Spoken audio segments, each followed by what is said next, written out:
السلام علیکم ورحمۃ اللہ الحمد للہ رب العالمین واشهد ان لا الہ الا اللہ وحدہ لا شریک لہ واشهد ان محمدا عبدہ ورسولہ صلوات اللہ وسلام علیہ وعلی آلہ وعلی اصحابہ ومن اہتدی بہدیہ واستنى بسنتہ الی یوم الدین وبعد۔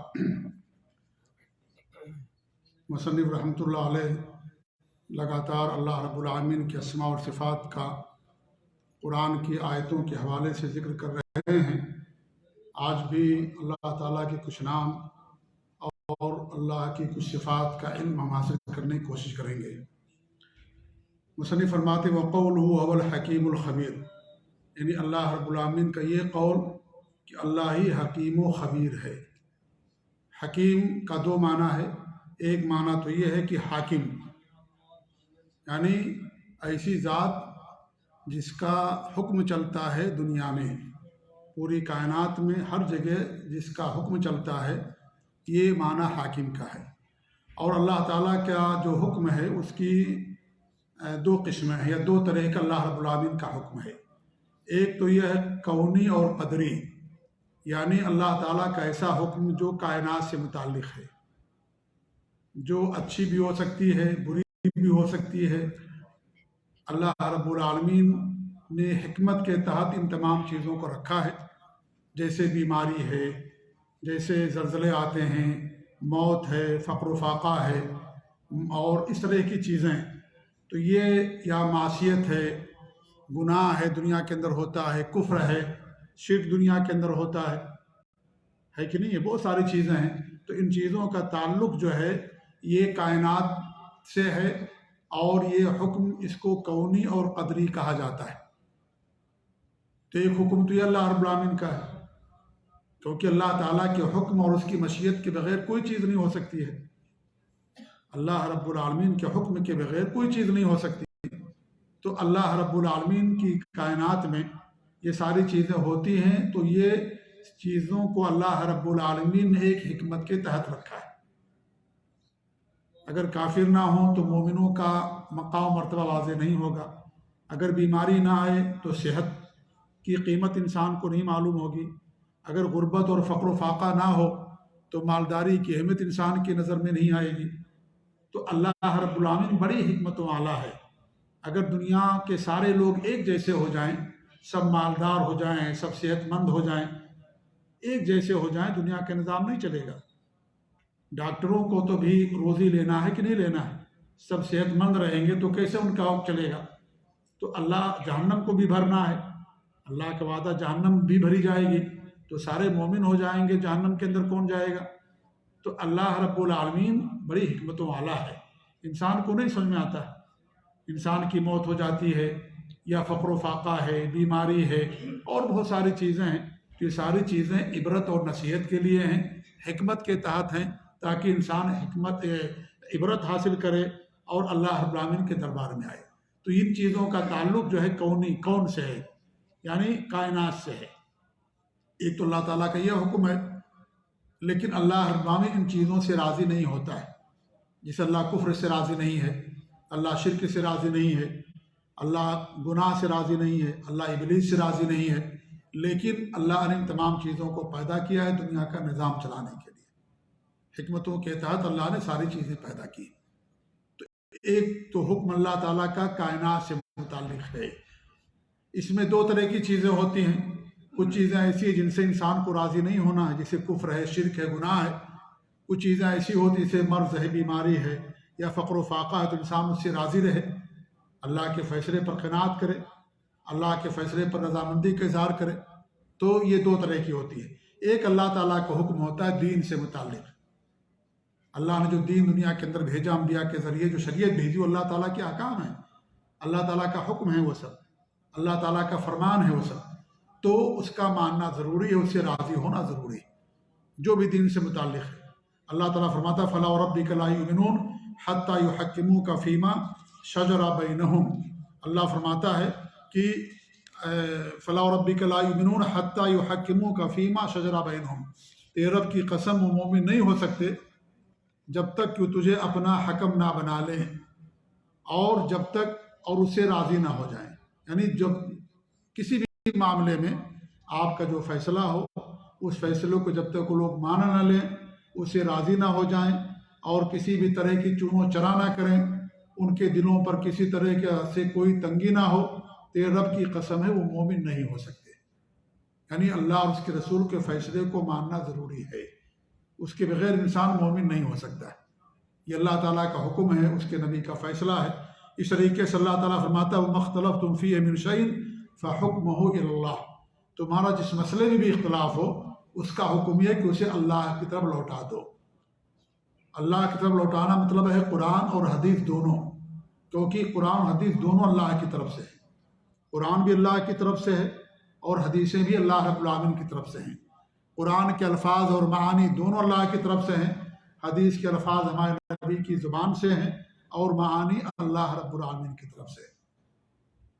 اسی لیے بعض آیتوں میں اللہ نے فرمایا کہ اللہ اور اس کے رسول کی طرف لوٹا دو، بعض آیتوں میں کہا کہ اللہ نے کہا کہ اللہ کی طرف لوٹا دو، کیونکہ نبی بھی اللہ کی طرف ہی سے آتا ہے، اسی لیے نبی کی اطاعت اللہ کی اطاعت ہوتی ہے، نبی کی نافرمانی اللہ کی نافرمانی ہوتی ہے۔ وَمَن يُطِيعِ الرَّسُولَ فَقَدْ أَطَاعَ اللَّهَ، جس نے رسول کی اطاعت کی اس نے اللہ رب العالمین کی اطاعت کی، جس نے نبی کی نافرمانی کی اس نے اللہ کی نافرمانی کی۔ قُلْ إِن كُنتُمْ تُحِبُّونَ اللَّهَ فَاتَّبِعُونِي يُحْبِبْكُمُ اللَّهُ، اللہ سے محبت چاہیے، اللہ کی محبت تو نبی کی اتباع کرنا ضروری ہے۔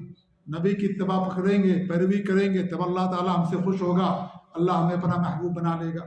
اس طریقے سے اللہ فرماتا ہے یا الذین آمنوا اطیعوا اللہ واطیعوا الرسول اولی الامر منکم، اے ایمان والو اللہ کی اطاعت کرو، رسول کی اطاعت کرو، اور جو اولی الامر ہیں ان کی اطاعت کرو۔ اولی الامر سے کون مراد ہیں؟ حکام مراد ہیں، جو بادشاہ ہوتے ہیں اسلامی ملکوں کے، جو حکمراں ہوتے ہیں وہ مراد ہیں، اور ایسی علماء مراد ہیں، ان کی باتیں مانو۔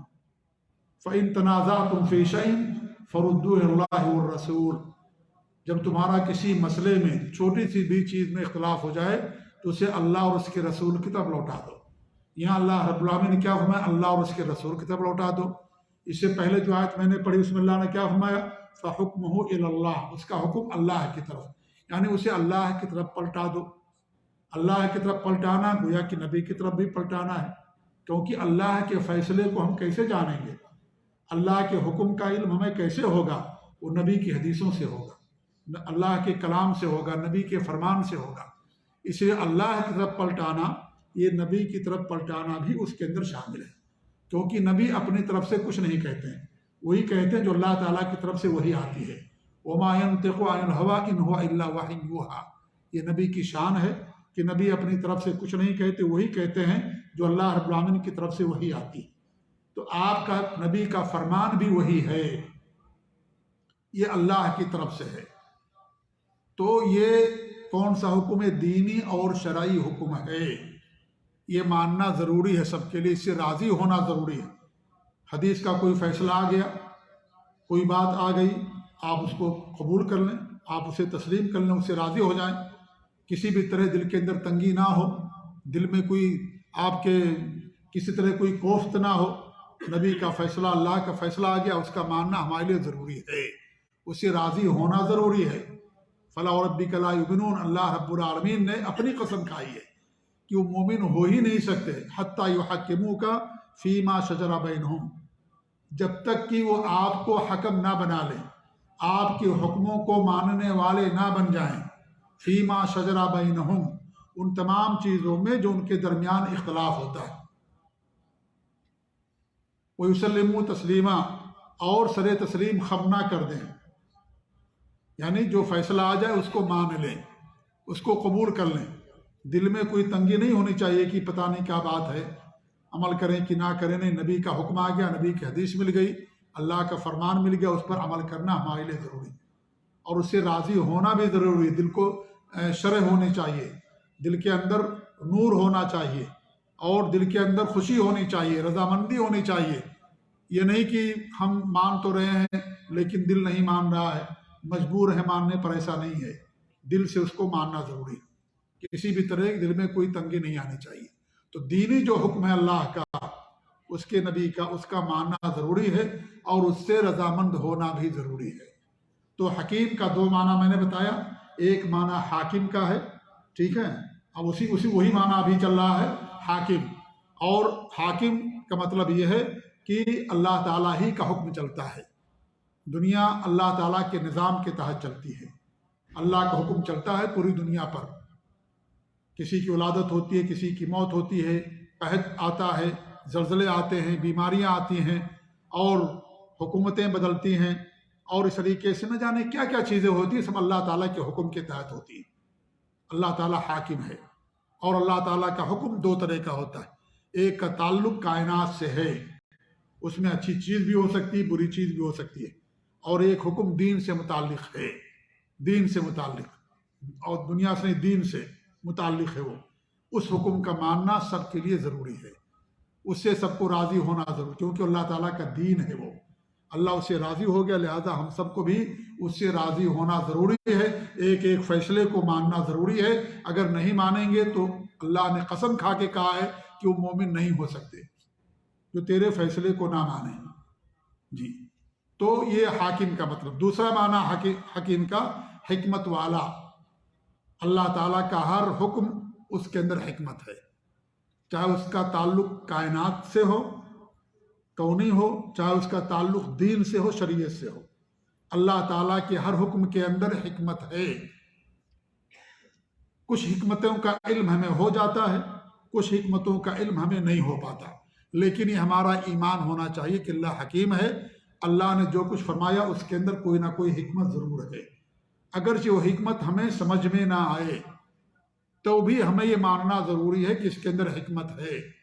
اللہ نے کوئی بیماری بھیجی، اس کے اندر حکمت ہے، اللہ ہمارے درجات کو بلند کرتا ہے، گناہوں کا کفارہ ہوتے ہیں، اللہ عبرت اور نصیحت کے لیے بھیجتا ہے۔ خضر علیہ السلام نے ایک بچے کو قتل کر دیا، اس کے اندر حکمت تھی، وہ بڑا ہو کر کے سرکش بنتا، نافرمان بن جاتا ماں باپ کا، یا نہ ماں باپ کے لیے دین سے برگشتہ ہو جانے کا ذریعہ اور سبب بن جاتا، اس لیے بچے کو قتل کر دیا انہوں نے، کشتی توڑ دی، انہیں بظاہر غلط لگتا ہے لیکن اسی کے اندر خیر تھا، کشتی کو کے اندر سوراخ کر دینے میں اور چند تختیوں کو توڑ دینے میں بھلائی تھی، کیونکہ ظالم بادشاہ تھا، نئی اور اچھی کشتیوں کو وہ ہڑپ لیا کرتا تھا، لے لیتا تھا، جب اس کے اندر کوئی عیب ہو جاتا، کوئی کمی ہوتی تو اس کشتی کو ہاتھ نہیں لگاتا تھا، وہ تو بظاہر تو غلط لگتا ہے لیکن اس کے اندر ہی خیر تھا، وہ مسکینوں اور لوگوں کی روزی کا ذریعہ تھی وہ کشتی، اگر وہ پوری کشتی لے لے تو ان کے لیے نقصان ہو جاتا، یہ چھوٹا نقصان برداشت ہے بڑے نقصان کے مقابلے میں، اس لیے اس سے علماء نے قاعدہ لیا ہے کہ اگر انسان کے سامنے دو نقصان ہوں تو چھوٹے نقصان کو برداشت کر لے بڑے نقصان سے بچنے کے لیے۔ ڈاکٹر نے کہا کہ بھئی آپ کو انگلیاں کاٹنا ہے ورنہ کینسر پورے جسم میں پھیل جائے گا، انگلیاں کٹوا دیجیے، آپ ہاتھ کٹوا دیجیے، پاؤں کٹوا دیجیے، کیونکہ پورے جسم کے اندر کینسر ہو جائے گا، انسان کو بڑا خسارہ ہوگا، انسان کی موت ہوگی۔ تو چھوٹا نقصان انسان برداشت کرتا ہے بڑے نقصان سے بچنے کے لیے۔ تو اللہ رب العالمین کے ہر عمل میں، اللہ کے ہر حکم کے اندر حکمت ہے، ہمیں سمجھ میں آئے یا نہ آئے، لیکن ہمارا اور آپ کا ایمان ہونا چاہیے کہ اس کے اندر حکمت ہے، کیا ہے، اللہ رب العالمین زیادہ بہتر جاننے والا ہے۔ کچھ چیزوں کی حکمتیں ہمیں سمجھ میں آ جاتی ہیں، کچھ چیزوں کی نہیں سمجھ میں آتی ہیں۔ بچہ ماں کے پیٹ میں 9 مہینہ ہی کیوں رہتا ہے، اللہ بہتر جاننے والا ہے، بہت ساری اس کی حکمتیں ہو سکتی ہیں، اگر ہمیں نہیں معلوم ہے تو اس کا مطلب یہ نہیں کہ اس کے اندر کوئی حکمت نہیں، ضرور اس کے اندر حکمت ہے۔ تو کوئی بھی چیز اللہ کوئی بھی فیصلہ کرتا ہے، انسان کی عمر کے متعلق، رزق سے متعلق، دین سے متعلق، دنیا سے متعلق، کائنات سے متعلق، اللہ تعالیٰ کے ہر حکم اور فیصلے کے اندر حکمت ہوتی ہے۔ تو حکیم کا معنی ایک تو حاکم اور دوسرا حکمت والا، یہ دونوں اس کا معنی ہے۔ الخبیر، اللہ کا ایک نام الخبیر ہے، اس لیے عبد الخبیر نام رکھتے ہیں۔ الحکیم اللہ کا نام ہے، حاکم بھی اللہ کا نام، عبد الحاکم بھی رکھا جاتا ہے، عبد الحکیم بھی نام رکھا جاتا ہے۔ الخبیر معنی ہوتے ہیں ظاہری اور باطنی تمام چیزوں کی معرفت رکھنے والا، ہر چیز کا علم رکھنے والا، معرفت رکھنے والا، ہر چیز کی گہرائی سے جاننے والا، اس کے ظاہر اور باطن۔ ہم ظاہر میں کچھ چیزیں جان سکتے ہیں لیکن باطن نہیں جان سکتے، اندر کیا ہم نہیں جان سکتے، اس کا اللہ تعالیٰ کا علم ہوتا ہے۔ ہمارے دل میں کیا ہے ہم نہیں جان سکتے، آپ نہیں جان سکتے کہ کسی کے دل میں کیا ہے، اللہ تعالیٰ کو اس کا علم ہوتا ہے۔ انسان زبان سے کچھ کہے، دل میں کچھ ہو، اللہ کو اس کا علم ہوتا ہے۔ ہم صرف اتنا جان پائیں گے جتنا انسان اپنی زبان سے کہے گا، اس سے زیادہ انسان کے پاس علم نہیں ہوتا۔ تو اللہ رب العالمین خبیر ہے، ظاہر اور باطن تمام چیزوں کی معرفت رکھنے والا، مکمل علم رکھنے والا اللہ رب العالمین۔ تو یہاں اللہ تعالیٰ کے دو نام معلوم ہوئے، ایک الحکیم اور ایک الخبیر۔ اللہ کی دو صفت معلوم ہوئی، حکمت کی اور خبر رکھنے کی، اور اس طریقے سے علم کی۔ یہ اللہ تعالیٰ کی ساری صفات ہیں۔ پھر آگے مصنف فرماتے وقولہ سبحانہ، اللہ سبحانہ و تعالیٰ کا یہ فرمان، یعلم ما یلج فی الارض وما یخرج منها وما ينزل من السماء وما يعرج فیہا وهو معکم اینما کنتم واللہ بما تعملون بصیر۔ اللہ فرماتا کہ یعلم ما یلج فی الارض، جو چیز بھی زمین میں داخل ہوتی ہے اللہ رب العالمین اس کو جانتا ہے۔ جو چیز بھی زمین کے اندر، چاہے وہ بارش ہو، چاہے وہ کسان بیج بوتا ہو، یا انسان کو زمین کے اندر رکھا جاتا ہے، جو بھی چیز زمین کے اندر جاتی ہے، داخل ہوتی ہے، ان تمام چیزوں کا علم اللہ رب العالمین کو رہتا ہے، اللہ کو معلوم۔ وما یخرج منہا، اور جو بھی زمین سے جو بھی چیز نکلتی ہے، چاہے فصلیں نکلتی ہوں، چاہے کانیں نکلتی ہوں، یا جواہر نکلتے ہوں، قیمتی چیزیں نکلتی ہوں، لوہا اور سونا اور چاندی اور اس طریقے سے پٹرول اور دنیا کی تمام چیزیں جو بھی نکلتی ہیں، ہر چیز کا اللہ رب العالمین کو علم ہوتا ہے۔ ٹھیک ہے، وما ينزل من السماء، اور جو کچھ بھی آسمان سے نازل ہوتا ہے، کوئی بھی چیز نازل ہوتی ہے، فرشتے نازل ہوتے ہیں، اللہ تعالیٰ کو اس کا علم ہے۔ بارش نازل ہوتی ہے، اللہ تعالیٰ کو اس کا علم ہے۔ اللہ کا حکم نازل ہوتا ہے، ساری چیزوں کا اللہ رب العالمین کو علم۔ وما يعرج فیہا، اور جو کچھ بھی آسمان کی طرف چیزیں اٹھتی ہیں، تمام چیزوں کا علم اللہ رب العالمین کو ہے۔ فرشتے اوپر جاتے ہیں، ہمارے اعمال اللہ کے دربار میں پیش ہوتے ہیں، ہر پیر اور جمعرات کو ہمارے اعمال اللہ کے دربار پیش ہوتے ہیں، اوپر جاتے ہیں۔ انسان مرنے کے بعد اس کی روحیں واپس جاتی ہیں، اگر وہ نیک انسان ہے اور مومن ہے، متقی اور پرہیزگار ہے، تو ان تمام چیزوں کا علم اللہ رب العالمین کو رہتا ہے۔ یعنی آپ دیکھیں کہ اللہ رب العالمین کا علم کتنا وسیع ہے۔ یہاں اللہ تعالیٰ کی صفت جو علم کی صفت ہے، اس کو اللہ رب العالمین بیان فرما رہا ہے۔ یہ آیت سورہ سبا کی بھی ہے، سورہ حدید کی بھی ہے۔ ٹھیک ہے، سورہ حدید کے اندر اور آگے ہے وَهُوَ مَعَكُمْ أَيْنَمَا كُنْتُمْ، کہ اللہ رب العالمین تمہارے ساتھ ہے، تم جہاں کہیں بھی ہو۔ وَاللَّهُ بِمَا تَعْمَلُونَ بَصِيرٌ، اور جو تم کرتے ہو اللہ تعالیٰ اس سے باخبر اور آگاہ، اللہ تعالیٰ اس کو دیکھ رہا ہے۔ اللہ کے پاس دو آنکھیں بھی ہیں نا، اسے پہلے ہم بتا چکے ہیں، بار بار ذکر آتا ہے کہ اللہ کی دو آنکھیں ہیں، کیسی ہیں ہمیں نہیں معلوم، ہمیں کیفیت کا علم نہیں ہے، چھوٹی بڑی کیسی ہے اللہ ہمیں نہیں معلوم، کیونکہ ہم نے نہیں دیکھا۔ لیکن ہمارا ایمان ہے کہ اللہ تعالیٰ کی دو آنکھیں ہیں، جیسے اللہ کی شان شان، جیسے اللہ کی ذات جیسی کوئی ذات نہیں، ویسی اللہ تعالیٰ کی جو صفات ہیں، اللہ تعالیٰ کی صفات جیسے کسی کی صفات نہیں، اور کوئی صفات میں اللہ تعالیٰ کا شریک اور ساجی نہیں۔ لیکن اللہ رب العالمین دیکھنے والا، اللہ تعالیٰ کی دو آنکھیں ہیں۔ اللہ کے رسول صلی اللہ علیہ وسلم فرماتے ہیں جو دجال آئے گا کانا ہوگا، تمہارا رب کانا نہیں ہے، دو آنکھوں والا اللہ رب العالمین۔ دجال کانا ہوگا، جی ہاں، اس کی ایک آنکھ ہوگی، ایک آنکھ نہیں ہوگی۔ تو اس سے معلوم ہو کہ اللہ رب العالمین کی دو آنکھیں ہیں، لیکن کیسی ہیں کیفیت کا علم ہمارے پاس نہیں ہے، لیکن اللہ کی دو آنکھیں ہیں۔ قرآن میں اللہ نے بیان کیا، حدیثوں کے اندر بیان کیا گیا۔ تو یہاں اللہ فرماتا ہے وَهُوَ مَعَكُمْ أَيْنَمَا كُنْتُمْ، تم جہاں کہیں بھی ہو اللہ تمہارے ساتھ ہے۔ مطلب اس کا کیا، آگے اور بحث آئے گی۔ یہاں پر معیت یعنی اللہ کا ساتھ ہونا، یہ دو طرح کی معیت ہوتی ہے۔ ایک عام معیت ہے، یعنی عام معیت کا مطلب یہ ہے کہ اللہ تعالیٰ کی جو تمام مخلوقات ہیں وہ اللہ رب العالمین سب کی نگرانی کر رہا ہے، سب کے بارے میں اللہ تعالیٰ کو علم ہے، سب کی خبر رکھتا ہے، اللہ تعالیٰ کو ہر چیز کا علم رہتا ہے۔ یہ ہے عام معیت۔ اور ایک خاص معیت ہوتی ہے جو اہل ایمان ہوتے ہیں، جو نیک لوگ ہوتے ہیں، اللہ تعالیٰ کی معیت ان کے ساتھ مطلب یہ ہے کہ اللہ تعالیٰ نگرانی تو کر ہی رہا ہے، ساتھ ہی ساتھ اللہ تعالیٰ ان کی مدد بھی کرتا ہے۔ اللہ ان کی مدد کرتا ہے، پریشانی مبتلا اللہ تعالیٰ کوئی نہ کوئی سبب ان کے لیے بناتا ہے، اور اس پریشانی سے اللہ تعالیٰ ان کو نکالتا ہے۔ یہ ہے معیت خاصہ، اور آگے ذکر آئے گا، یہ بہت اہم مسئلہ ہے اللہ تعالیٰ کی معیت، کیونکہ انہی آیتوں کو لے کر کے بہت سارے لوگ گمراہی کا شکار ہو گئے، اور یہ کہنے لگے کہ اللہ تعالیٰ ہر جگہ ہے، اللہ تمہارے ساتھ ہے، یہ کہنے لگے. جیسا کہ اس سے پہلے میں نے بتایا کہ اللہ تعالیٰ کی ذات عرش پر ہے، لیکن اس کا علم سب کے ساتھ ہے، اس کی قدرت سب کے ساتھ ہے. اللہ کے علم اور قدرت سے کوئی چیز خالی نہیں ہے. تو ان آیتوں کو لے کر کے کچھ لوگ یہ عقیدہ رکھتے ہیں کہ اللہ تعالیٰ ہر جگہ، نعوذ باللہ. ہم یہ کہتے ہیں کہ نہیں، اللہ تعالیٰ ہر جگہ نہیں ہے. اللہ یہاں مراد اللہ تعالیٰ کا علم ہے. اسی لیے اس سے پہلے جو اللہ نے بیان کیا سورہ، یہ آیت کی شروع میں اللہ نے کیا فرمایا؟ علم کا ذکر کیا. یعلم ما یلج فی الارض، اللہ کو علم ہے. تو یہاں جو معیت ہے وہ علم کی معیت ہے، یعنی اللہ تعالیٰ تمہارے ساتھ اپنے علم سے ہے، تمہارے بارے میں اللہ جاننے والا، علم رکھنے والا، یہ مراد یہاں پر. اس لیے امام احمد بن حنبل رحمۃ اللہ علیہ سے امام ابو حنیفہ رحمۃ اللہ علیہ سوال کیا گیا تو انہوں نے کہا، یہی کہا کہ وہ تمام آیتیں جن میں اللہ رب العالمین نے معیت کا ذکر کیا ہے کہ اللہ تمہارے ساتھ ہے، ان آیتوں کے شروع میں یا آخر میں اللہ نے علم بیان کیا ہے. اس کا مطلب یہ ہوا کہ اللہ رب العالمین تمہارے ساتھ اپنے علم سے ہے. لیکن جہاں تک اس کی ذات کا تعلق ہے تو اللہ تعالیٰ کی ذات عرش پر جلوہ افروز ہے. اللہ کی ذات ہر جگہ نہیں ہے. کفر اور شرک کا عقیدہ ہے. یہ ایسا عقیدہ رکھنا گمراہی ہے، ایسا عقیدہ رکھنا کفر ہے.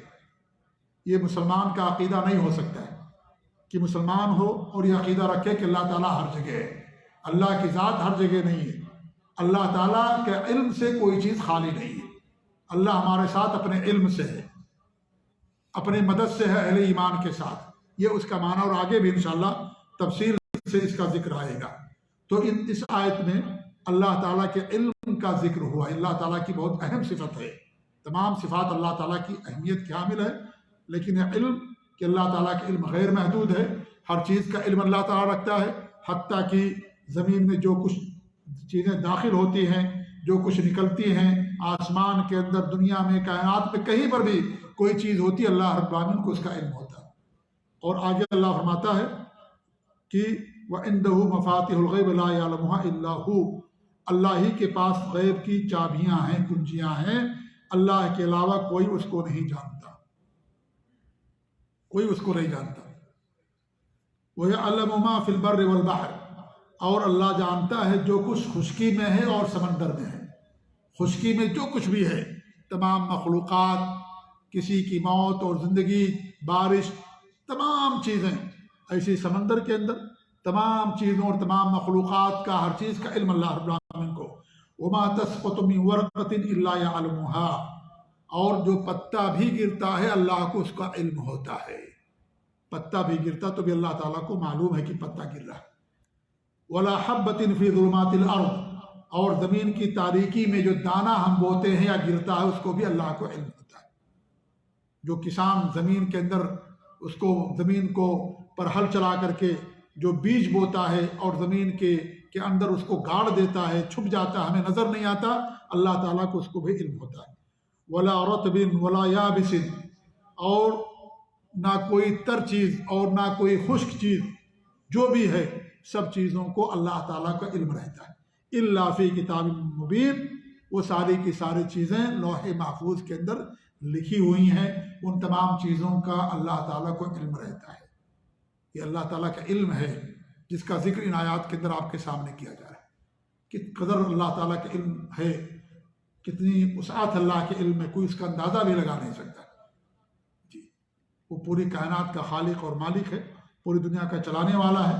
اس لیے اللہ رب العالمین کو ہر چیز کا علم ہے. میرے بھائیوں، یہاں جو بتایا گیا کہ اللہ تعالیٰ ہی کے پاس غیب کی چابیاں ہیں، غیب کی کنجیاں ہیں، اس کی تفسیر میں صحیح بخاری کے اندر آتا ہے، ابن عمر رضی اللہ عنہ کی حدیث ہے. وہ کہتے ہیں کہ اللہ کے رسول صلی اللہ علیہ وسلم نے فرمایا کہ غیب کی 5 چابیاں ہیں اور ان کا علم اللہ کے علاوہ کسی کے پاس نہیں ہے. پھر ہمارے نبی نے اس آیت کریمہ کی تلاوت کی جو سورہ لقمان کی آخری آیت ہے. کیا تلاوت کی؟ ان اللہ عنده علم الساعہ، کہ اللہ تعالیٰ کے پاس ہی قیامت کا علم ہے. وَيُنَزِّلُ الْغَيْثَ، اور اللہ تعالیٰ ہی بارش کو نازل فرماتا ہے. وَيَعْلَمُ مَا فِي الْأَرْحَامِ، اور جو کچھ رحم مادر میں ہے اللہ تعالیٰ ہی کو اس کا علم ہوتا ہے. وَمَا تَدْرِي نَفْسٌ مَاذَا تَكْسِبُ غَدًا، اور کوئی نفس نہیں جان سکتا کہ وہ کل کیا کمائے گا. وما تدری نفس بأی ارض تموت، اور کسی نفس کو اس کا علم نہیں کہ اس کی موت کہاں ہوگی. ان اللہ علیم خبیر، اللہ تعالیٰ ہی علم والا اور خبر رکھنے والا ہے. یہ 5 مغیبات ہیں جن کا علم اللہ کے علاوہ کسی کے پاس نہیں ہے. اور یہی صرف 5 نہیں بلکہ تمام غیب کا علم اللہ کے علاوہ کسی کے پاس نہیں. چونکہ یہ اہم چیزیں ہیں اس لیے بیان کیا گیا نمبر 1. نمبر 2، یہ انسان سے متعلق چیزیں ہیں. یہ انسان سے متعلق چیزیں اس لیے یہاں بتایا گیا، جیسے روزی کا مسئلہ، زندگی کا مسئلہ، ماں کے پیٹ میں کیا ہے، انسان کیا کمائے گا، کہاں اس کی موت ہوگی، قیامت کب قائم ہوگی، جو کہ انسان کی اخروی زندگی کی شروعات ہوتی ہے. تو یہ تمام چیزیں انسان کی دنیا اور زندگی سے متعلق ہیں. اس لیے ورنہ جو بھی غیب ہے اللہ کے علاوہ کسی کو اس کا علم نہیں ہے. قل انما الغیب للہ، آپ کہہ دیجئے کہ سارا کا سارا غیب کا علم اللہ ہی کے پاس ہے. ایسا نہیں کہ یہ 5 غیب اللہ جانتا باقی سب لوگ جانتے نہیں. اسی کا میں جواب دے رہا ہوں کہ بھئی یہ جو 5 ہیں کیا صرف یہی اللہ کو معلوم ہے، اور ان کے علاوہ اور جو غیب ہیں ان تمام چیزوں کا علم ہے لوگوں کو؟ نہیں، ان کا بھی کسی کو نہیں ہے علم. پھر ان کا خصوصیت کیا ہوئی، کیا اس کا بیان کرنے کا مقصد ہے؟ اس کا علماء نے بہت جواب دیا. ایک جواب تو یہ دیا ہے کہ یہ جو چیزیں ہیں یہ انسانوں سے متعلق ہیں، اس لیے اللہ نے ان کو بیان کیا کہ بھئی تمہارے ساتھ چیزیں ہوتی ہیں، جب تم ان چیزوں کا علم نہیں رکھتے، کل تم کیا کماؤ گے، کہاں تمہاری موت ہوگی، ماں کے پیٹ میں کیا ہے، اور یہ ساری چیزیں تمہیں نہیں معلوم ہے، تو جو آخرت سے متعلق غیب ہیں، قبر سے متعلق چیزیں غیب ہیں، اور جو چیزیں گزر چکی ان سے متعلق ہیں، ان کے بارے میں تمہیں علم کیسے ہوگا جب ان کے بارے میں تمہیں نہیں معلوم ہے، جن کا روزانہ تم مشاہدہ کرتے ہو، لوگوں کو مرتے ہوئے دیکھتے ہو، ماں کے پیٹ میں حمل ٹھہرتا ہے، اس بچے کی ولادت ہوتی ہے، تم روزی کماتے ہو، بارش کا نزول دیکھتے ہو، ان تمام چیزوں کو اپنی آنکھوں سے دیکھتے ہو، تمہاری زندگی میں ہوتا ہے. جب ان چیزوں کا تمہیں علم نہیں ہے تو باقی اور جو غیب کی چیزیں ہیں انہیں تمہیں علم کیسے ہوگا؟ تو اس لیے جو زندگی ہماری زندگی سے، انسان کی زندگی سے متعلق ہے، ان چیزوں کو اللہ رب العالمین نے یہاں بیان کیا. ٹھیک ہے؟ ورنہ کسی بھی غیب کا علم اللہ کے علاوہ کسی کے پاس نہیں ہے. ایسے ہی دوسری بات اس کے اندر یہ بیان کی گئی ہے کہ یہ اہم چیزیں ہیں، اس لیے اللہ رب العالمین نے ان کو بیان کیا. تیسرا یہ بیان کیا گیا ہے کہ ان چیزوں سے متعلق ہمارے نبی سوال کیا گیا تھا. ٹھیک ہے؟ ان چیزوں سے پوچھا گیا تھا. قیامت کے بارے میں لوگ پوچھتے تھے، ماں کے پیٹ کے اندر کیا اس کے بارے میں، تو اللہ رب العالمین نے اس آیت کو نازل فرمایا. اور ایک جواب یہ بھی دیا گیا ہے کہ لوگ اس زمانے میں دعویٰ کرتے تھے تمام چیزوں کا، جو نجوم ہوتے تھے، جو کاہن ہوتے تھے، غیب کا دعویٰ کرتے تھے، کاہن وغیرہ، تو وہ کہا کرتے تھے کہ ہمیں ان چیزوں کا علم ہے، ہم بتا دیتے ہیں ماں کے پیٹ میں کیا ہے، ہم بتا دیتے ہیں بارش کب ہوگی. تو اللہ رب العالمین ان پر رد فرمایا. ورنہ کوئی بھی غیب ایسا نہیں ہے جس کو اللہ کے علاوہ کوئی جانتا. اللہ ہی عالم الغیب و شہادہ ہے، اللہ کے علاوہ کسی کے پاس غیب کا علم نہیں ہے. اور غیب 2 طرح کا ہوتا ہے، غیب کلی، غیب کلی اللہ تعالیٰ کے ساتھ خاص ہے، اور ایک جزئی غیب ہوتا ہے. جزئی غیب کا مطلب یہ ہے کہ اللہ رب العالمین کسی کو غیب کی کچھ بات بتا دے، یا انسان کسی واسطے سے کوئی چیز معلوم کر لے، اس کو جزئی غیب کہا جاتا ہے. یہ انسان کر سکتا ہے. لیکن کلی غیب جو مطلق غیب ہے وہ صرف اللہ رب العالمین کے ساتھ خاص ہے. اسی لیے اللہ رب العالمین نے کیا فرمایا، فَلَا يُظْهِرُ عَلَىٰ غَيْبِهِ أَحَدًا، اللہ رب العالمین اپنے غیب پر کسی کو ظاہر نہیں کرتا. إِلَّا مَنِ ارْتَضَىٰ مِن رَسُولٍ، ہاں جس رسول سے راضی ہوتا ہے اس رسول کو اللہ رب العالمین غیب کی کچھ باتیں بتا دیتا. تو غیب کی باتیں اللہ بتاتا ہے وہی کے ذریعے سے، اور جب وہی کے ذریعہ ایک ذریعہ ہو گیا، ایک سبب ہو گیا، اس کے ذریعے سے اگر معلوم ہو جائے کوئی چیز، اس کو غیب نہیں کہا جاتا.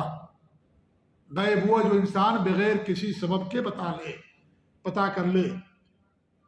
عورت حمل سے ہے، آپ بتا دیں کہ یہ بچہ لڑکا ہے یا لڑکی، اس کو غیب کہا جائے گا. لیکن جب لڑکا اور لڑکی ظاہر ہو گیا، اب آپ ایکس رے کے ذریعے سے، الٹرا ساؤنڈ کے ذریعے سے بتائیں، اسے غیب نہیں کہا جائے گا. ٹھیک ہے؟ غیب یہ ہے کہ آپ عورت کو دیکھ کر کے بتا دیں کہ بھئی یہ اس کے پیٹ میں جو ہے وہ لڑکی ہے یا لڑکا، یہ غیب کہا جائے گا. لیکن آپ نے الٹرا ساؤنڈ کیا، وہ بھی ایک وقت کے بعد، چند دن یا چند مہینے گزرنے کے بعد یا چند ایام گزرنے کے بعد جب اس میں ظاہر ہو جاتا ہے تو الٹرا ساؤنڈ کے ذریعے سے پتہ کر لینا، اس کو غیب کا علم نہیں کہا جاتا ہے۔ اس کا تو اس کے ذریعے سے آپ کو اس کا علم ہوا، جیسے اللہ رب العالمین وحی کے ذریعے سے اپنے انبیاء کو غیب کی بہت ساری باتیں بتائیں۔ ہمارے نبی صلی اللہ علیہ وسلم نے قیامت کی نشانیاں بتائیں، دجال آئے گا، یاجوج ماجوج آئیں گے، ان کا خروج ہوگا، سورج مغرب سے نکلے گا، عیسیٰ علیہ السلام دوبارہ دنیا کے اندر آئیں گے، مہدی علیہ السلام پیدا ہوں گے، بہت ساری چیزیں ہمارے نبی نے بتائی قیامت کی نشانیاں۔ تو اللہ رب العالمین نے آپ کو وحی کے ذریعے سے بتایا، تب آپ نے بتایا۔ جب تک وحی نہیں آتی تھی آپ نہیں کسی چیز کے بارے میں نہیں بتاتے تھے۔ تو کسی واسطے سے کوئی چیز علم لے لینا یہ غیب نہیں کہلاتا، زیادہ زیادہ آپ اسے جزئی غیب کہہ سکتے۔ یہ علم انسان کے پاس ہو سکتا ہے، ٹیکنالوجی کے ذریعے سے انسان پتہ کر سکتا ہے۔ اب ایسے ہی جیسے آپ مانسون دیکھ لیں، آپ جو ہے موسم دیکھ لیں، بدلیاں ہیں خوب زیادہ اور آپ کہیں کہ بارش ہونے والی ہے، تو آپ کیا غیب جان گے؟ نہیں، آپ نے اس کے ذریعے سے پتہ لگا لیا، اور وہ صحیح بھی ہو سکتی ہے، غلط بھی ہو سکتی ہے۔ اس لیے جو بتاتے ہیں جو ہے بارش ہونے والی ہے، وہ توقعات صرف ہوتے ہیں، ایسا نہیں کہتے یقینی خبر کے ساتھ کہ نہیں یقینی طور بارش ہوگی۔ یہ کہتے ہیں کہ اللہ کی ذات سے توقع ہے کہ آئندہ دنوں کے اندر بارش ہوگی، کیونکہ جو حالات ہیں، جو مانسون بن رہا ہے اور اس طریقے جو بدلیاں اور ہوائیں چل رہی ہیں، یہ سب اسباب ہوتے ہیں جس کے ذریعے سے یہ کہا جاتا ہے۔ تو ان کے ذریعے سے وہ پتہ لگا لیتے ہوتا ہے یہ، تو اس کو غیب کا علم نہیں کہا جائے گا۔ غیب کا علم یہ ہے کہ بغیر کسی سبب، بغیر کسی واسطے اور ذریعے کے جو چیز آپ سے مخفی اور پوشیدہ ہے، جس کا آپ دیدار نہیں کر سکتے، دیکھ نہیں سکتے، اپنی عقل سے بھی معلوم نہیں کر سکتے، اس چیز کے بارے میں آپ بتا دیں، اسے کہا جائے گا کہ آپ کے پاس غیب ہے۔ یہ علم اللہ کے علاوہ کسی کے پاس نہیں، نہ کسی نبی کو علم دیا گیا، نہ کسی فرشتے کو، نہ کسی انسان کو۔ ہمارے ہاں جو کاہن اور نجومی اور اس طریقے سے جو لوگ بیٹھے ہوئے ہیں، آپ کی قسمت بتاتے ہیں کہ جو ہے 5 روپیہ 10 روپیہ لے لے کر کے، وہ سب کے سب جھوٹے مکار اور شعبدہ باز لوگ ہیں۔ ایسے لوگوں کے پاس جانے سے 40 دن کی نماز انسان کی قبول نہیں ہوتی ہے، ایسے لوگوں کے پاس جانے سے۔ یہ سب دین کے ڈاکو لٹیرے ہیں، یہ پیسہ بھی جاتا ہے اور انسان کا ایمان بھی جاتا ہے۔ اور اگر آپ ان کی باتوں کو برحق مانتے کہ سچ ہے جو اس نے کہا ہے، تو گویا کہ آپ نے اللہ کے نبی کی شریعت کا انکار کر دیا۔ دو مسئلہ اس کے اندر۔ ایک مسئلہ یہ ہے کہ آپ صرف کاہنوں کے پاس چلے گئے، جو غیب کا دعویٰ کرتا اس کے پاس چلے گئے، میرا بیٹا گم ہو گیا ہے، میرا پیسہ گم ہو گیا ہے، یہ ہو گیا ہے، فلاں چیز ہوگی۔ آپ یا ایسے ہی کسی مداری اور کسی غیب کا دعویٰ کرنے والے کے پاس آپ چلے گئے اور آپ وہاں پر کچھ پوچھ لیا آپ نے ایسے ہی تسلی کے لیے، آپ نے اس کی تصدیق نہیں کی، یہ نہیں کہا کہ ہاں جیسا کہہ رہا ویسا ہی ہوگا، 40 دن تک آپ کی نماز قبول نہیں ہوگی، ٹھیک ہے۔ اور اگر آپ نے یہ کہا کہ نہیں انہوں نے جو کچھ کہا صحیح ویسی ہوگا، تو پھر آپ نے اللہ کے نبی کی شریعت کے انکار کر دیا۔ یہ اس سے بڑا جرم ہے، یہ اس سے بڑا جرم ہے۔ اس لیے میرے بھائیوں، ایسے لوگوں کے پاس جانا یہ دین کا سودا کرنا، یہ دین کا بیچنا ہے۔ ایسے لوگوں سے دور رہنا ہمارے لیے ضروری ہے۔ انسان کا پیسہ بھی جاتا ہے اور انسان کا اس کے اندر جو ہے مال بھی جاتا ہے اور ایمان بھی جاتا ہے، تمام چیزیں اس کے اندر جاتی ہیں۔ تو یہ جو 5 چیزیں کہی گئی کہ مغیبات 5، اس کا مطلب یہ نہیں کہ انسان ان 5 کے علاوہ دیگر چیزوں کا علم رکھتا نہیں۔ غیب سے متعلق جو بھی چیزیں ہیں، انسان کو کسی چیز کا علم نہیں ہوتا ان 5 چیزوں کی اہمیت کی بنا پر۔ یہ اس لیے کہ ان چیزوں کے بارے میں نبی صلی اللہ علیہ وسلم سوال کیا گیا تھا، یا یہ بہت اہم چیزیں ہیں، یا اس زمانے کے لوگ اس کے بارے میں دعویٰ کرتے تھے، اس لیے ان 5 چیزوں کو بتایا گیا۔ ورنہ کوئی بھی غیب ہو، اس کا علم اللہ رب العالمین کے علاوہ کسی کے پاس نہیں ہے۔ اب یہاں دیکھیے اللہ فرماتا ہے کہ کل کیا ہونے والا ہے، کیا نام ہے، ان اللہ عنده علم الساعہ، قیامت کا علم اللہ کے علاوہ کسی کے پاس نہیں ہے۔ نبی صلی اللہ علیہ وسلم سے پوچھا جاتا تھا تو آپ نے قیامت کی نشانیاں بیان کی۔ جبریل ابھی نے پوچھا قیامت کب قائم ہوگی، ہمارے نبی نے فرمایا جیسے تم کو نہیں معلوم ویسے مجھے بھی نہیں معلوم۔ ہمارے نبی نے نشانیاں بیان کی۔ ہمارے نبی نے اپنی وفات سے 5 دن پہلے ایک حدیث بتائی، اپنی وفات سے 5 دن پہلے۔ کون سی حدیث؟ کہ لوگ پوچھتے ہیں قیامت کب قائم ہوگی، نہ مجھے اس کا علم ہے نہ عیسیٰ علیہ السلام کو اس کا علم ہے۔ اور اس کے 5 دن کے بعد ہمارے نبی کی وفات ہو گئی۔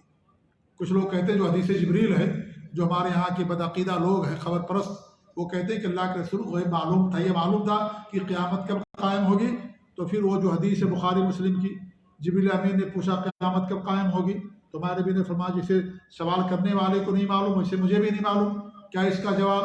تو کہتے ہیں کہ ہمارے نبی نے تواضع کے طور پر کہا تھا، خاکساری کے طور پر، جیسے آپ بہت مالدار ہوں کہیں کہ بھائی نہیں میں تو مسکین آدمی ہوں، آپ کی خاکساری ہے یہ، آپ کے پاس بہت مال ہے، آپ بہت بڑے ڈاکٹر ہیں، میں چھوٹا موٹا ڈاکٹر ہوں، بہت بڑے آپ عالم نہیں، بھائی میرے پاس کیا علم ہے، تو معمولی علم طالب علم ہوں، انسان خاکساری، تو کہتے ہیں ہمارے نبی نے خاکساری کی بنا پر کہا تھا۔ تو یہ حدیث جو آتی ہے کہ ہمارے نبی نے 5 دن اپنی وفات سے 5 دن پہلے وہ حدیث سنائی کہ لوگ پوچھتے ہیں قیامت کب قائم ہوگی، نہ مجھے اس کا علم ہے نہ عیسیٰ علیہ السلام کو۔ ہمارے نبی نے عیسیٰ علیہ السلام کو کیوں کہا بطور خاص؟ کیونکہ عیسیٰ علیہ السلام آئیں گے قیامت سے پہلے، ان کا آنا قیامت کی بڑی نشانیوں میں سے ہے عیسیٰ علیہ السلام، تو ہمارے نبی کو بھی نہیں معلوم، عیسیٰ علیہ السلام کو بھی نہیں معلوم، جو بھی قیامت کی نشانیوں میں سے خود ایک نشانی ہے، بڑی نشانیوں میں سے، ان کو بھی نہیں معلوم۔ تو اس کا کیا جواب ہے؟ کوئی جواب ہے اس کا؟ ہمارے نبی کی وفات سے 5 دن پہلے کی حدیث ہے، یہ حدیث جبریل، چلو پہلے کی حدیث مان لو، لیکن یہ 5 دن والی صحابی رسول نے فرمایا کہ ہمارے نبی کی 5 دن وفات، اس کے 5 دن بعد ان کی وفات ہوگی، جب یہ حدیث ہمارے نبی نے سنائی کہ نہ ہمیں معلوم ہے نہ عیسیٰ علیہ السلام کو معلوم ہے کہ قیامت کب قائم ہوگی۔ تو قیامت کا علم اللہ کے علاوہ کسی کے پاس نہیں ہے۔ یہ جو لوگ ہمارے یہاں کہتے ہیں جو ہے 200 سال کے بعد دنیا ختم ہو جائے گی، یہ سب جھوٹے لوگ ہیں، یہ سب مکار لوگ ہیں، دغاباز لوگ ہیں، یہ سب جو ہے دین کے سوداگر ہیں، دین بیچ دینے والے لوگ ہیں، ان کی باتوں کی تصدیق مت کریں۔ جی اللہ کے علاوہ کسی کو اس کا علم نہیں ہے۔ اللہ بارش نازل کرتا ہے، اس کا بھی علم اللہ کے علاوہ کسی کے پاس نہیں۔ انسان صرف توقع کر سکتا ہے اور حتم علم حقیقت کے ساتھ نہیں بیان کر سکتا۔ کبھی ہوتا ہے بدلیاں خوب رہتی لیکن بارش نہیں ہوتی ہے کہ نہیں؟ خوب بدلیاں رہتی ہیں، انسان کو پورا یقین کہ بارش ہو رہی ہے لیکن بارش نہیں ہوتی۔ وَيَعْلَمُ مَا فِي الْأَرْحَامِ، رحم کے اندر کیا ہے اللہ کے علاوہ کسی کو نہیں جانتا۔ لوگ آج کہتے ہیں کہ بھی ڈاکٹر بتا دیتا ہے، ڈاکٹر ایک متعینہ مدت کے بعد بتاتا ہے، نمبر 1۔ نمبر 2، الٹرا ساؤنڈ کسی کے ذریعے بتاتا ہے، ٹھیک ہے، لیکن کیا صرف یہی چیز ہے کہ لڑکا ہے لڑکی؟ رحم کے اندر جو ہے کتنی اس کی عمر ہوگی، کتنا دن زندہ رہے گا، کالا ہوگا گورا ہوگا، نیک ہوگا برا ہوگا، چھوٹا قد ہوگا بڑا قد ہوگا، ماں باپ کا نافرمان ہوگا دیندار ہوگا، بہت ساری چیزیں ہیں، نہیں معلوم کسی کو اللہ کے علاوہ۔ صرف وہ بتا دیتے لڑکا لڑکی، لیکن کیا مکمل خلقت ہوگی نہیں معلوم، وہ بھی چند دنوں کے بعد بتاتے ہیں الٹرا ساؤنڈ کرنے کے بعد۔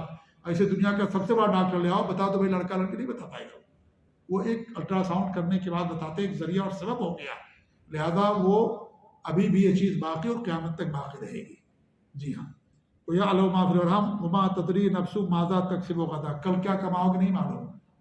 یہ کل کمانا سے مراد صرف کمائی نہیں ہے کہ پیسہ کمانا مال کمانا، ہمارا عمل بھی کمائی ہے، یہ بھی کمائی ہے۔ کل ہم سے کیا گناہ ہوگا، کل کیا نیکی ہم کریں گے، کل کون کون سا گناہ کریں گے، ہم کو نہیں معلوم ہے۔ جی ہاں، اللہ کو معلوم ہے یہ ساری چیزیں، ہم کو نہیں معلوم۔ تو یہاں صرف مال نہیں ہے کہ کل کتنا مال ہم کمائیں گے، کل کتنا بزنس کے اندر فائدہ ہوگا، کل کتنا خسارہ ہو جائے گا، وہی مراد نہیں ہے۔ یہ کمائی کے اندر سب چیزیں آتی ہیں، اولاد بھی ماں باپ کی بہترین کمائی ہوتی ہے۔ اللہ کے رسول فرماتے ہیں کہ تمہاری کمائی میں سے سب سے بہترین کمائی تمہاری اولاد ہے، اس لیے اولاد کی اچھی تربیت کرو، وہی اولاد کام آئے گی جس کی اچھی تربیت کریں گے، جسے دین کی تعلیم دیں گے، وہی اولاد آپ کے کام آئے گی۔ وہی اچھی کمائی ہے، وہی اچھا مال ہے جو چھوڑ کر کے آپ جائیں گے۔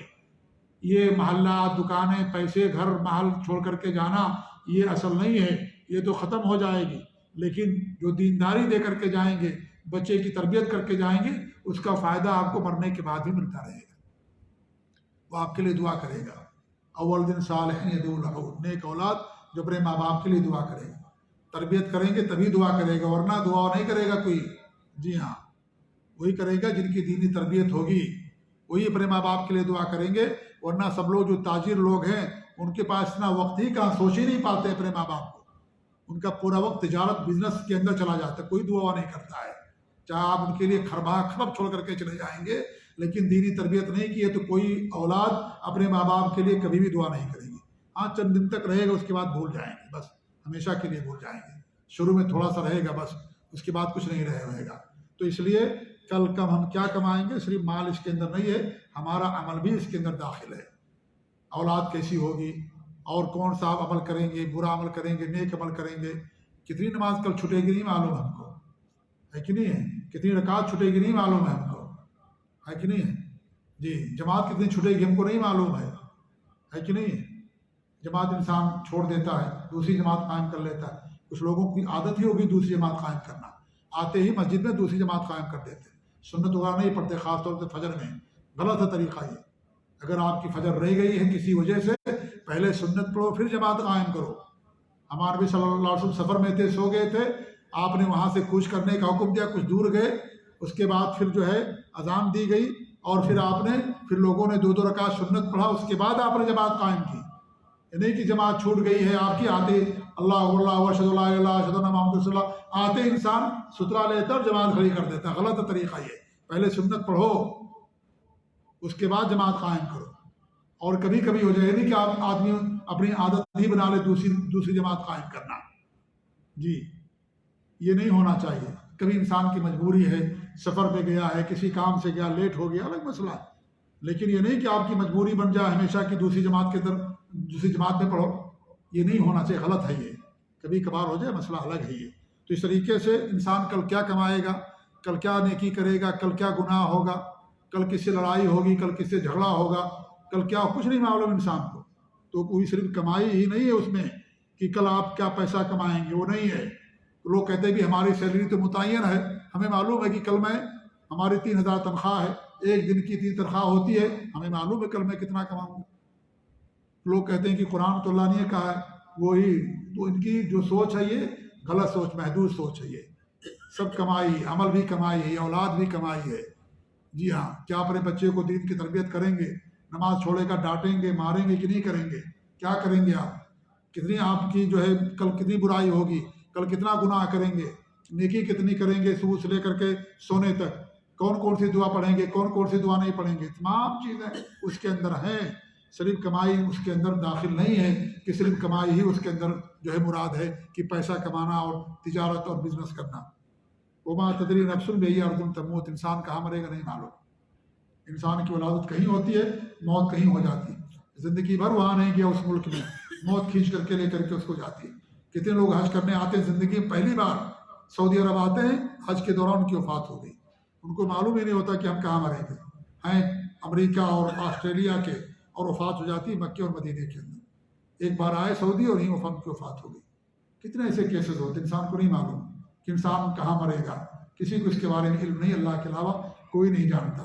انسان راستے میں وفات پا جاتا ہے، سمندر میں ڈوب کر کے مر جاتا ہے، جہاز کریش ہو جاتا ہے ایکسیڈنٹ، وہاں مر جاتا ہے، لاش نہیں ملتی انسان کی، پہاڑوں پر انسان گیا وہاں انسان مر گیا، سمندر میں ڈوب کر کے مر گیا، جل کر کے مر گیا، کچھ انسان کو نہیں معلوم کیسے انسان مرے گا، کہاں مرے گا۔ اللہ کے علاوہ کسی کو اس کا علم نہیں ہے۔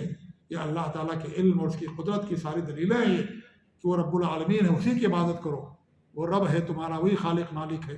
اتنا علم والا ہے تو اس کو چھوڑ کر کے دوسروں کے پاس کیوں جاتے ہو، کیوں پیروں فقیروں اور قبروں اور درگاہوں پر جاتے ہو، کیوں جا کر کے وہاں سجدے کرتے ہو، کیوں جا کر کے ان کا واسطہ لیتے ہو، کیوں جا کر کے اللہ کو چھوڑ کر کے ان کو مانگتے ہو۔ یہ تو رب العالمین ہے، جو مر گیا اس کو اتنا بھی نہیں معلوم کہ اس کی قبر پر کون آیا، اس کی قبر پر کون آیا اسے نہیں معلوم، اس کے ساتھ کیا ہوگا اسے نہیں معلوم، کچھ بھی اس کو نہیں معلوم ہے، اس کے ساتھ کیا حشر کیا جائے گا اتنا بھی اس کو نہیں معلوم۔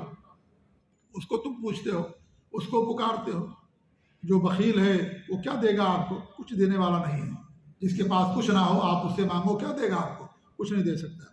تو یہ ساری جو آیتیں ہیں، ابھی درس دیا شیخ نے آیتوں کو، کہ جب اللہ کو رب مانتے ہو، اللہ ہی کو خالق مانتے ہو، اللہ ہی کو جو ہے رازق مانتے ہو، اللہ ہی کو حاکم مانتے ہو، اور یہ کہتے ہو کہ آسمانوں زمینوں کا رب اللہ ہے، عرش عظیم کا رب اللہ تعالیٰ ہی ہے، سب مانتے ہو، تو اللہ کی عبادت کیوں نہیں کرتے؟ جب اتنی اونچی ذات اللہ کی سب مانتے تو اللہ کی بات بھی کرو۔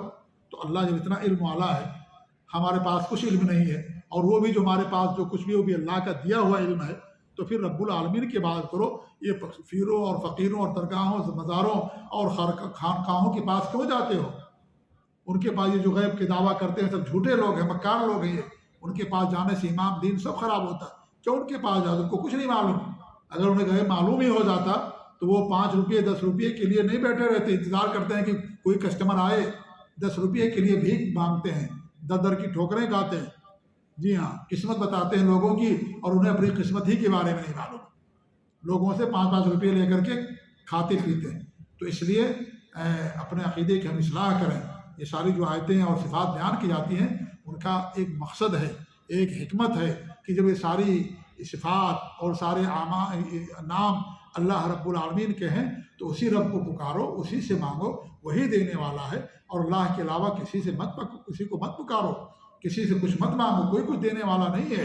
ان کو تو کچھ بھی نہیں معلوم کہ ہمارے ساتھ کیا ہو رہا ہے، کیا ہوگا، اور کیا ہمیں کہاں رکھا جائے گا، انہیں کسی بھی چیز کا علم نہیں ہے، لہذا اللہ کے علاوہ تم کسی کو جو ہے نہ پکارو۔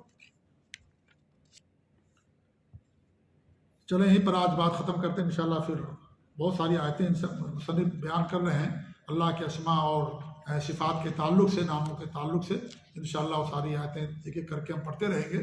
اور مصنف جو ہے یہاں پر آیتوں کو بیان کر رہے ہیں، شروع میں ساری آیتیں بیان کی تاکہ کوئی اعتراض نہ کرے کہ بھئی حدیث تو ہم نہیں مانتے، یہ حدیث ایسی ہے، حدیث ضعیف ہے، فلاں چیز ہے، اس لیے آیتیں اللہ کا کلام کیسے انکار کرو گے؟ اگر انکار کر دو گے تو کافر ہو جاؤ گے، کیونکہ قرآن کی آیتیں ہیں ساری کی ساری۔ اس لیے مصنف نے آیتیں پیش کی۔ کیا وہ حدیثوں کو نہیں مانتے تھے؟ مانتے تھے حدیثوں کو، لیکن سامع کو دیکھ کر کے کہ جو اس کو پڑھے گا وہ کہے گا بھئی یہ حدیث تو ضعیف، ہم نہیں مانیں گے اس کو، یہ حدیث ایسی ہم نہیں مانیں گے، لیکن قرآن اس کو تو ماننا پڑے گا۔ اس لیے اگر کوئی دعویٰ کرے غیب کا کہ ہم غیب معلوم ہے تو علماء کا اجماع کیوں کافر ہو جاتا ہے، کیونکہ قرآن کا انکار کر دیتا۔